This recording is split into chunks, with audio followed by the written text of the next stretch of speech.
अस्सलाम वालेकुम। 6 फरवरी 2023 और इस दिन जो एक बड़ा ही ख़तरनाक ज़लज़ला आया सीरिया में और टर्की में, तो अब तक जो कहा जा रहा है तकरीबन जो डेथ टोल है 47,000 के करीब अफराद इसमें जाँ बहक हुए हैं और अरबों डॉलर्स का वहाँ पर इंफ्रास्ट्रक्चर का नुकसान है, बहुत एक तबाही मची है। अपना लास्ट जो मेरा पॉडकास्ट था उसमें मैंने इसके ऊपर जो है वो बात की थी कि ज़लज़ले कैसे आते हैं, क्यों आते हैं, कहाँ आते हैं, पूरा एक ये प्रोसीजर क्या है। तो उसमें जो मुझे कमेंट्स मिले थे उसमें एक कुछ लोगों का ये भी कहना था कि जनाब ये मैन मेड ज़लज़ला था, ये कारस्तानी थी अमेरिका की और हार्प टेक्नोलॉजी से ये ज़लज़ला लेकर आया गया। तो उसके बाद काफ़ी जो चीज़ें मैंने देखी, कुछ रिसर्च भी की और मुख्तलिफ चीज़ें जो देखी, तो ज़रूरी ये समझा कि ये चीज़ आपके सामने भी रखूं कि ये हार्प टेक्नोलॉजी है क्या, फिर क्या कॉन्स्पिरेसी थ्योरीज इस वक्त काम कर रही हैं और ये वाकई हकीकतन ऐसा है भी या नहीं। तो ये सारी चीज़ें ज़रा हम डिस्कस करेंगे। हार्प के हवाले से अगर बात करें तो HAARP which is HAARP, high frequency active auroral research program है। ये बाकायदा एक प्रोजेक्ट है जो कि अलास्का में अमेरिकन स्टेट अलास्का में ये बहुत बड़ा एक रिसर्च सेंटर कायम है। अच्छा, ये यूएस गवर्नमेंट इसको फंड करती है और इसको जो मैनेज करता है वो defence advance research projects agency DAPRA। ज़ाहिर है कि ये भी अमरीकी दिफाई इदारा है और ये इसको मैनेज करते हैं। तो ये पूरी टेक्नोलॉजी है क्या, क्योंकि अभी तक जो बात की जा रही है कि इस टेक्नोलॉजी के ज़रिए जो वेदर मैनिपुलेशन है उसको देखा जा सकता है या वेदर मैनिपुलेट किया जा सकता है। कहीं पर अगर बारिश नहीं हो रही हो तो वहाँ पर बारिश लेकर आई जा सकती है, या कहीं पर बहुत सर्द मौसम हो तो उसको गर्म किया जा सकता है, ग्लेशियर्स को पिघलाया जा सकता है, सैलाब पैदा किया जा सकता है। साथ ही साथ ज़ेर ज़मीन जो कीमती धातें हैं उनको डिटेक्ट किया जा सकता है और जो मिनरल्स हैं उनका पता चलाया जा सकता है। और फिर कुछ ये भी कहते हैं कि जनाब ये ह्यूमन माइंड को कंट्रोल करने के लिए भी इसके कुछ प्रोजेक्ट्स हैं, इसमें कुछ काम जारी है। तो पहले है क्या हार्प और ये ज़लज़ला किस तरह से लेकर आ सकता है, या ये पूरा किस तरीके से काम करता है, पहले एक नज़र जरा इसके ऊपर डालते हैं।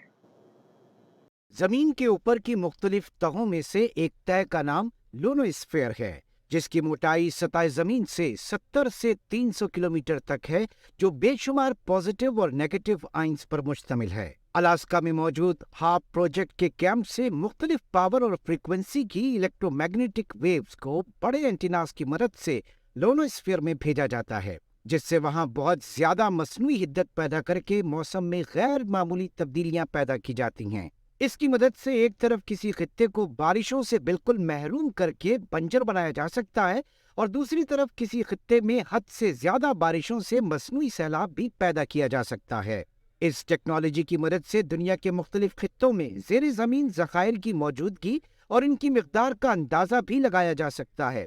इस मकसद के लिए मुख्तलिफ फ्रिक्वेंसी और पावर की इलेक्ट्रोमैग्नेटिक वेव्स जमीन में मौजूद टेक्टोनिक प्लेट से टकराई जाती हैं और टकराकर वापस आने वाली वेव्स से मतलूबा मालूमात अखज़ की जाती है। तेल, गैस और दूसरे ज़ेर ज़मीन ज़खायर की तलाश के लिए भेजी जाने वाली वेव्स की एनर्जी मुख्तलिफ रखी जाती है। इसलिए इन वेव्स की मदद से ज़ेर ज़मीन ऐसी जगह जहां ज़लज़ले के इम्कानात पहले से पाए जाते हैं उनको ट्रिगर किया जा सकता है। लेकिन इस टेक्नोलॉजी से ज़लज़ला पैदा करने के हवाले से साइंसदानों में इख्तिलाफ पाया जाता है। इस प्रोजेक्ट की मदद से लूनोस्फीयर का दर्जा हरारत बहुत ज्यादा बढ़ा दिया जाता है, जिससे extremely low frequency ELF waves पैदा करके उनका रुख जमीन की तरफ मोड़ दिया जाता है।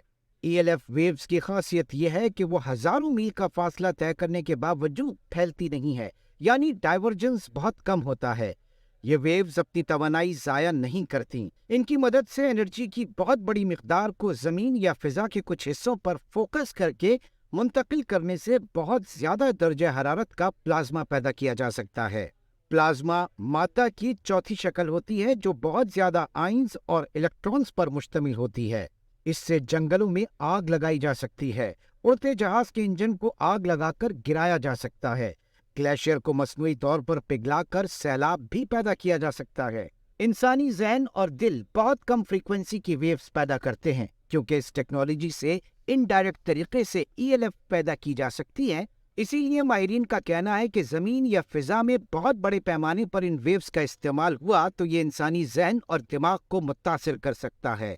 क्योंकि इस प्रोजेक्ट को अमेरिकी डिफेंस अथॉरिटी की माली मुआवनत हासिल है, इसीलिए इस प्रोजेक्ट से हासिल होने वाली टेक्नोलॉजी भी इसी इदारे के पास है, जो इसका इस्तेमाल अपने किसी भी बैनुल-अक़वामी सियासी, मुआशी और मिलिट्री जारहाना मकसद के उसूल के लिए कर सकते हैं।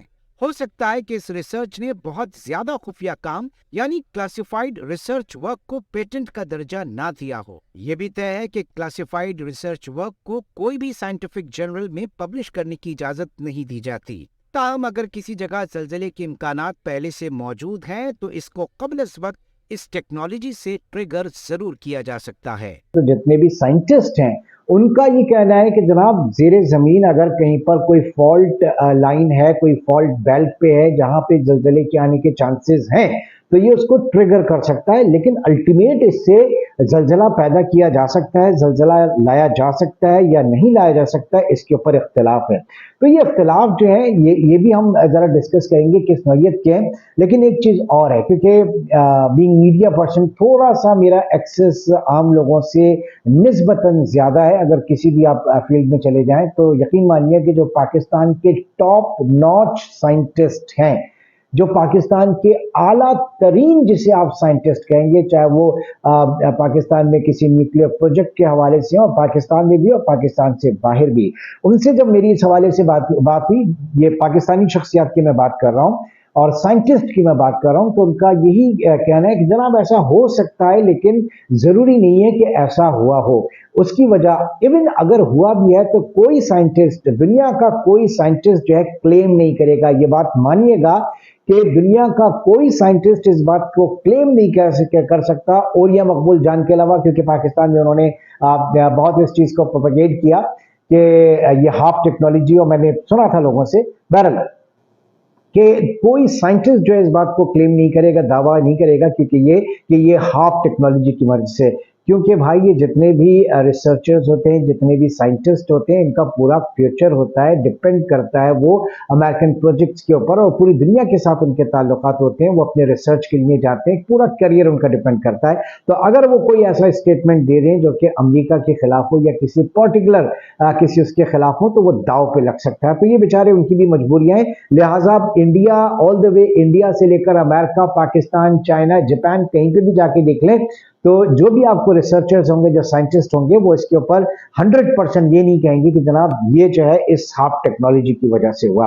अब इसमें सही और गलत का फैसला हम कैसे कर सकते हैं, क्योंकि बड़ी कॉन्स्पिरेसी थ्योरीज हैं और उसमें देखिए दो कॉन्स्पिरेसी थ्योरीज है ना यहाँ पर, कि आया ये हमला नेचुरल था या ये ज़लज़ला नेचुरल था या ये मैन मेड था या ये एक टेक्नोलॉजी की मदद से था। तो इसमें ऑस्कम रेजर एक फॉर्मूला जो है, बेंचमार्क, उसको हमें जहन में रखना चाहिए। ऑस्कम रेजर जो बेंचमार्क है या जो प्रिंसिपल है, वो आपको ये कहता है कि जनाब आप किसी भी मफरूजे को मफरूजे के तौर पर जो भी चीज़ें आपके सामने होती है उसमें सही और गलत का फैसला कैसे कर सकते हैं। और ये हर चीज़ के लिए, सिर्फ इस ज़लज़ले के हवाले से नहीं है, बल्कि हर वो चीज़ जो कि मफरूज़ों के ऊपर कायम है, तो उसको परखने का कोई बेंचमार्क होना चाहिए। तो इसी हवाले से ऑस्कम रेजर जो है उसको यूज़ किया जाता है। अब देखें, दो यहाँ पर एक हम समझ लें कि बयानिए हैं, दो मफरूज़े हैं।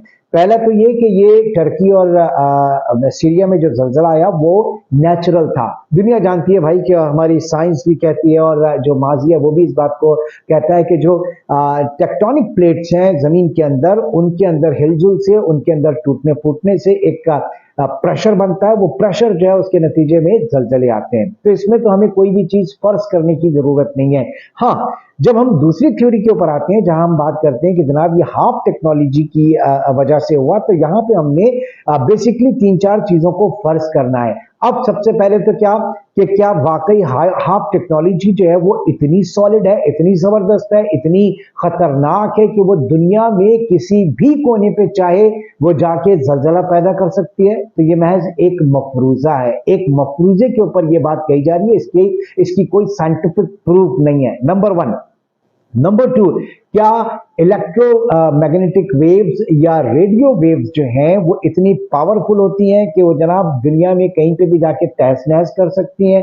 तो इस चीज़ के ऊपर भी कोई जो है हम क्या कहते हैं कि ये मफरूज़े के बिना पर कही जा सकती है, इतनी पावरफुल नहीं होती।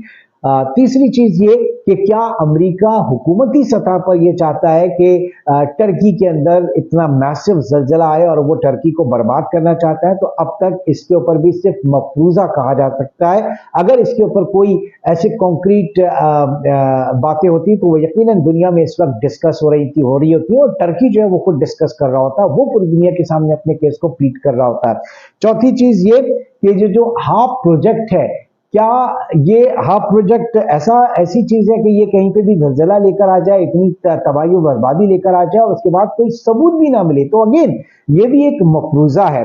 तो जो ऑस्कम रिजल्ट की मैं बात कर रहा हूँ, प्रिंसिपल की बात कर रहा हूँ, इसमें किसी एक मफरूज़े को सही साबित करने के लिए या उसके ऊपर यकीन करने के लिए हमें मुख्तलिफ चीज़ों को फर्ज करना होता है और जितनी ज़्यादा चीज़ें हम फर्ज करते हैं, हम सपोज करते हैं, तो उतनी ही ज़्यादा वो थ्योरी जो है वीक होती जाती है। तो हमें ज़ाहिर है कि बचना चाहिए इस तरह की चीज़ों से जो महज मफरूज़ों की बुनियाद पे कायम हों।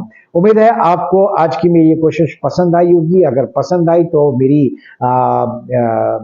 आप समझ लें कि हौसला अफजाई के लिए आप इसे शेयर भी कीजिए, लाइक कीजिए, शेयर कीजिए और ज़्यादा से ज़्यादा लोगों से कहें कि वो सब्सक्राइब करें ताकि इसी तरीके की इंफॉर्मेटिव जो डॉक्यूमेंट्रीज और चीज़ें और फैक्ट्स जो हैं वो मैं आपके साथ शेयर करता रहूं। फिर मिलेंगे, टिल देन टेक केयर, अल्लाह हाफ़िज़।